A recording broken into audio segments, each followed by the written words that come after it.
Welcome back po ulit guys. Ngayon ituturo ko yung kantang Ikaw Ang Aking Mahal by VST and Company. Nirequest ito ni Sir Michael Valdez. Shout out sa iyo, Lods. Pag-aaralan natin yan guys with K po, ikalawang fret. Okay? Pero yung iba hindi nila nilalagyan ng kapo. Ako lalagyan natin guys para mas madalian lang kayo.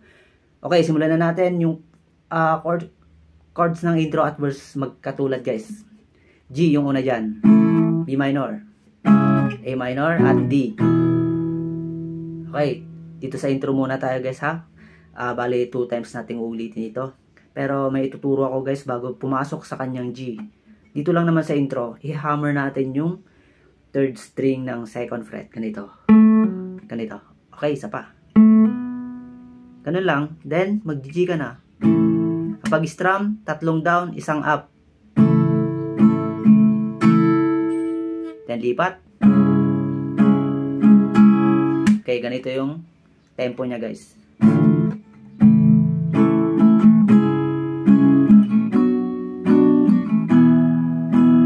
Then hammer, 3rd string.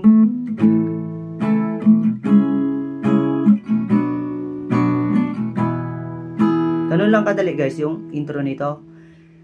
Then verse 4 times yung ulitin yan. Tuloy-tuloy nyo lang tugtugin yung 4 chords na yan. Bale, 4 na beses kayong iikot ton. Tugtugin natin siya. Itanong mo sa akin kung sino aking mahal.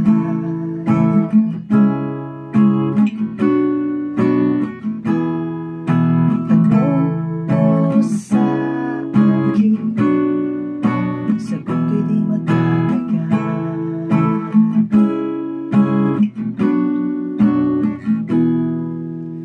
Madali lang naman dito sa mga unang part niya guys. Bale, ang challenging lang dyan ay sa bandang dulo-duluhan na yan. Okay, kasi mag-shift tayo ng chords mamaya. Pero matututunan nyo yan guys dahil ako ang nagtuturo sa inyo. Ituturo ko ng maigi. Okay, chorus tayo. Ganito. Ikaw lang aking mahal,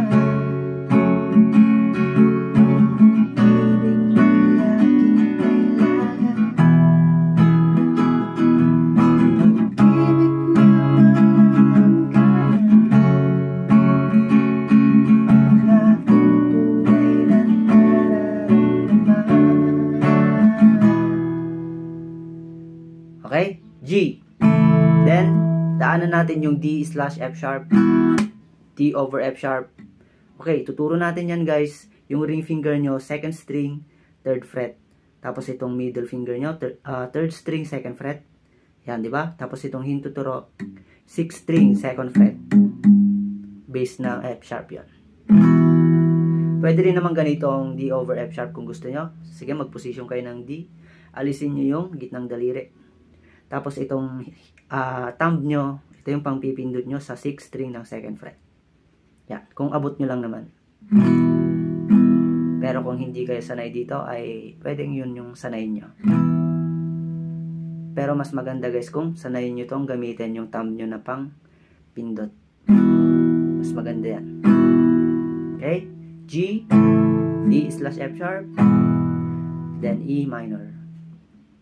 Ikaw lang aking mahal. Next, A minor. Ang pag-ibig mo'y aking kailan. D. B minor. E minor. Then next, A minor. A minor 7, C. Ang Okay, ulitin natin. Pag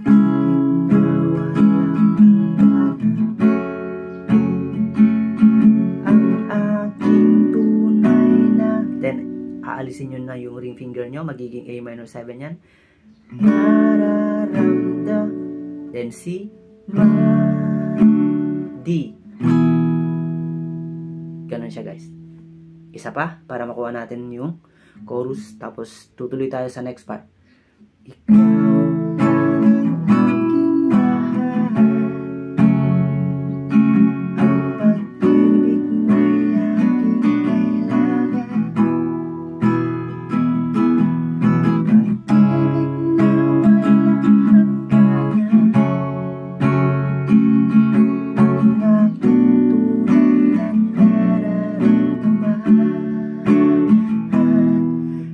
ang pag-strum ko dito sa part ng chorus niya guys ay yung normal lang na up, down, down, up, up, down, down, down, up.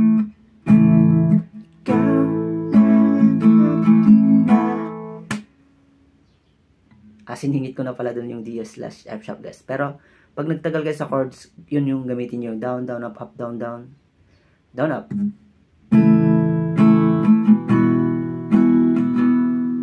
Kasi dito sa part ng chorus kasi guys, ang pag-strum merong 2 counts at 4 counts dyan. Halimbawa, dito sa E minor ay nagtagal siya, bali nag 4 counts siya dito, at dito rin sa A minor at D. Bali, mabilis lang yung paglipat dito sa part ng G at D slash F sharp. Tigto 2 counts yan. Yun, nilipat ko agad, diba? Then E minor. Yun, nagtagal ako sa A minor. Ganito rin sa A minor.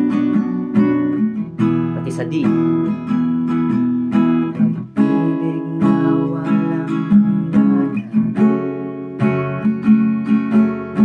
Then dito na sa A minor 7 at C ay mabilis na ko na lang siyang nilipat ang aking tunay na. Tigto 2 counts na dito guys. Tunay na nararamdaman.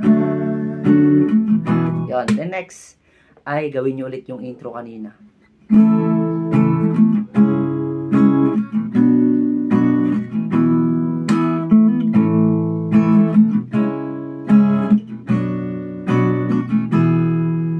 Pag-strum, gayahin nyo yung tinuro ko kanina, yung 3 down, 1 up. Okay, second verse. Isa lang ikaw ang aking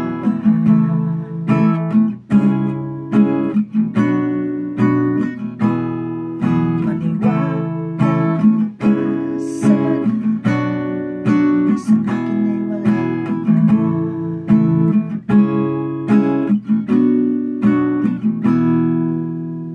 After nun ay magiging magko-chorus ka na pala ulit. Pareho pa rin yung chords guys. Tugtugin natin para madali lang dito guys ha, pero pahirap siya ng pahirap. Pero kayang-kaya naman yan.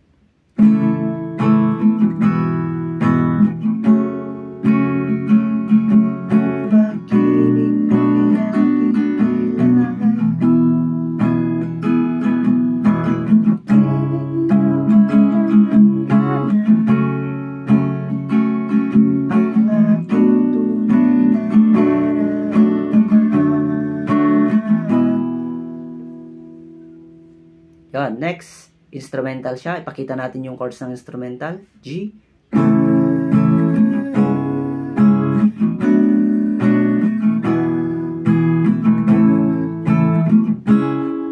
Then E. Yan, pag nakarating sa E, down, down, up, down, down. Ganun yung pag-strum nyo. O kaya, pwede namang puro down na ganito.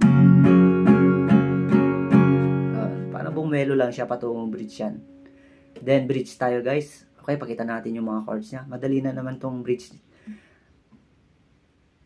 Yan, madali lang naman yung mga chords dito sa kanyang bridge. Mamaya pa tayo konti guys, maghihirap. Okay, pero madali lang naman yon kung gusto nyo. Ang nais ko, tutugtugin ko na lang guys ha, nandyan naman yung mga chords niya. Nais ko sana'y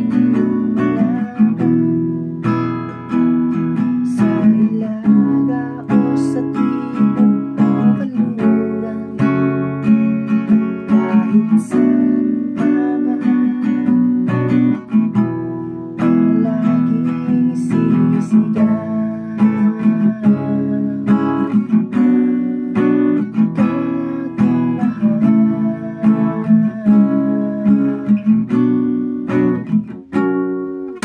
Okay, next dun guys ay, di ba, meron kayo nakita dyan, E flat.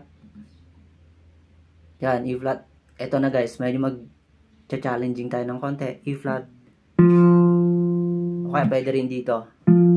6th fret. Parang B position yan. Ganito. I-bar nyo yung 6th fret. Tapos, 2, 3, 4 dito sa 8th fret. Okay?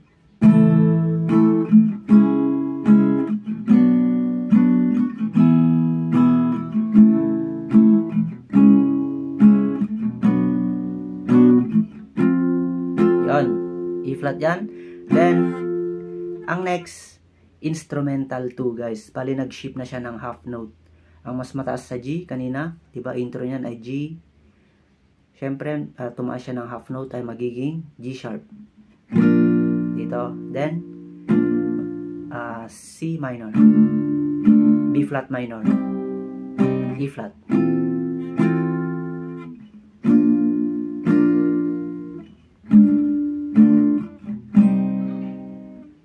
Yan. Ulitin natin yung instrumental 2 niya guys. Bali, G sharp yun guys ha. G sharp. Ganito. Tapos meron din tayong bridge 2 guys. Pwede rin naman kayo mag B flat minor dito. 6th fret. Para mas madali na lang kayo makakapag E flat dito lang sa tapat niya. Okay. Isa ba? Then F. Yan. Then bridge 2 ganito. B flat minor yung una dyan. Ang nais ko sana iyong malain. E flat. C minor.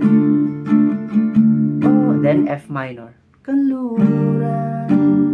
Yung F minor guys, parang F sharp minor siya pero sa first fret. F, inalis yung gitnang daliri, F minor. Kahit saan pa man ang laging okay, sisigaw ay gagawin nyo na yung parang chords ng intro na tumaas ng half note, yung G sharp, C minor, B flat minor, at E flat. Ang laging sigaw.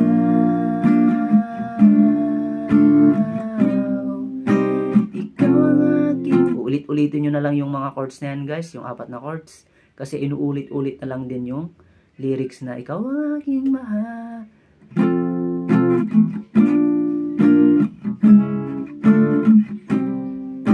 Ikaw ang aking mahal.